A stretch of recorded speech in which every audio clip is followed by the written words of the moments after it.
કહેવાય છે ને કે ગુજરાતી ક્યાંય પાછો ના પડે. અત્યારે ગુજરાતીઓ દરેક ક્ષેત્રે અને દેશ વિદેશમાં ડંકો વગાડી રહ્યા છે. ત્યારે એક ગર્વની વાત કહી શકાય કે આપણા ગુજરાતના નરેન્દ્ર પટેલ કે જેઓ લાઇટો ઇમિગ્રેશન ઇન્ડિયા પ્રાઇવેટ લિમિટેડના ચેરમેન છે અને પ્રખ્યાત સિંગર સાગર પટેલ કેનેડામાં ઉમિયા માતાના મંદિરનું નિર્માણ કાર્ય કરવા જઈ રહ્યા છે.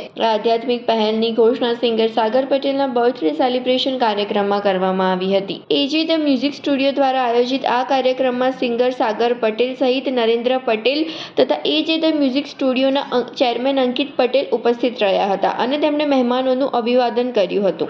ઉલ્લેખનીય છે કે સાગર પટેલની બર્થડે પાર્ટી ખાસ રીતે ઉજવાઈ હતી, જેમાં ઉમિયા માતાના ટ્રસ્ટીઓ, ઇન્ડસ્ટ્રીના જાણીતા ગાયક અને અભિનેતાઓ આવ્યા હતા અને આ ઉજવણી સાથે એક ફાઉન્ડેશનના ઉદ્ઘાટનનો પ્રસંગ પણ યોજાયો હતો.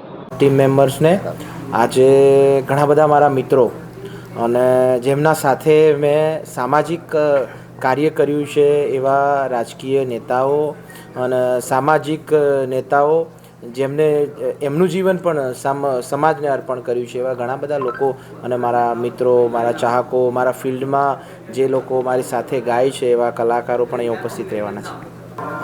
અત્યાર સુધી ઘણા બધા ગરબા ગીતો ગાયા છે અને હવે એજે મ્યુઝિક સાથે અમે ખૂબ બધા પ્રોજેક્ટ કરવા જઈ રહ્યા છે અને ગુજરાતમાં એમ કહેવાય કે એકી સાથે 30 જેટલા ફિલ્મો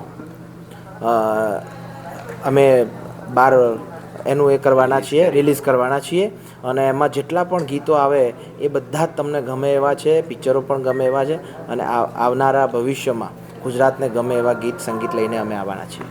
સ્ટાર્ટ કર્યું હતું એજે ધ ફિલ્મ ફેક્ટરી અને એની અંદર આપણે 3 ફિલ્મ ઓલરેડી આપણે શૂટ કરી અને રેડી થઈ ગયા, હવે રિલીઝ માટે રેડી છે અને હવે બીજી 27 ફિલ્મોનું આપણે એનાઉન્સમેન્ટ લાસ્ટ 2 મંથ પહેલાં જ આપણે કર્યું છે. એનું ઇવેન્ટ કરીને આખી ઇન્ડસ્ટ્રીઝને સાથે મળીને હવે સાગરભાઈ અને બીજા બી સારા સિંગર બધા આપણા જે સારા એવા મિત્રો છે બધાના સપોર્ટથી આપણને એવું લાગ્યું કે હવે આપણે મ્યુઝિક ક્ષેત્રે બી આગળ જવું જોઈએ.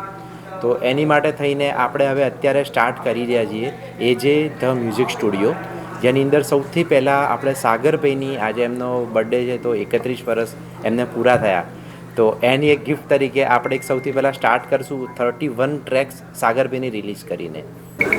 હું નરેન્દ્ર પટેલ પાલનપુરનો વતની છું અને અત્યારે ગાંધીનગર રહું છું.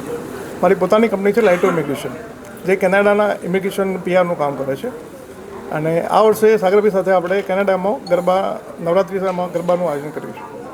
એ સાથે કેનેડામાં આપણે એક મંદિર માતાજીનું ઉમિયા માતાજીનું મંદિર બનાવવાનો પ્રોગ્રામ છે. બહુ સંકલ્પ લીધો હતો અને સાગરભાઈનો સહકાર છે તો એ સાથે આપણે ત્યાં કેનેડામાં મંદિર બનાવવા જઈ રહ્યા છીએ. મંદિરની જો નિર્માણ થશે કઈ રીતનું હશે મંદિરમાં એની વિશે થોડું જણાવો. મંદિરના નિર્માણમાં એવું છે કે ત્યાં આપણને કેટલી જગ્યા મળે છે. મારા પાર્ટનર છે જે સુમિત સિંહ છે, કે લાઇટો ઇમિગ્રેશનના ડાયરેક્ટર પણ છે, એ આપણને ત્યાં જગ્યા પ્રોવાઈડ કરવાના છે. કેનેડિયન લોયર પણ છે, એટલે કેટલી જગ્યા મળે એના પર આપણે ડિઝાઇન કરશું ને એ રીતે પ્લાનિંગ કરશું. એમાં એવું બી પ્લાનિંગ છે આપણું કે ભવિષ્યમાં આપણા ગુજરાતી ભાઈઓ આપણે ત્યાં જાય, એમને રહેવાની વ્યવસ્થા થાય, જમવાની વ્યવસ્થા થાય, એવું આખું મોટું પ્લાનિંગ અત્યારે એવું પ્લાનિંગ છે. માતાજી શું કરાવી શકે છે આપણી સાથે, કેટલી જગ્યા આપે છે એના પર ડિપેન્ડ. નવરાત્રિમાં જે કઈ રીતનું આયોજન 9 દિવસનું રહેશે? નવરાત્રિમાં એવું છે કે આખા કેનેડામાં બધા સ્ટેટમાં આપણો પ્રોગ્રામ છે. 18 થી 19 જગ્યાએ પ્રોગ્રામ છે, ગરબાના પ્રોગ્રામ છે. કોઈ જગ્યાએ ડાયરાનો બી પ્રોગ્રામ છે. એટલે એટનો ટોરેન્ટોથી લઈ છે વેનકુવર બધા સ્ટેટમાં આખું કેનેડા કવર છે. નાયગ્રા ફોલ છે, બધે જ આપણો પ્રોગ્રામ છે નવરાત્રિનો.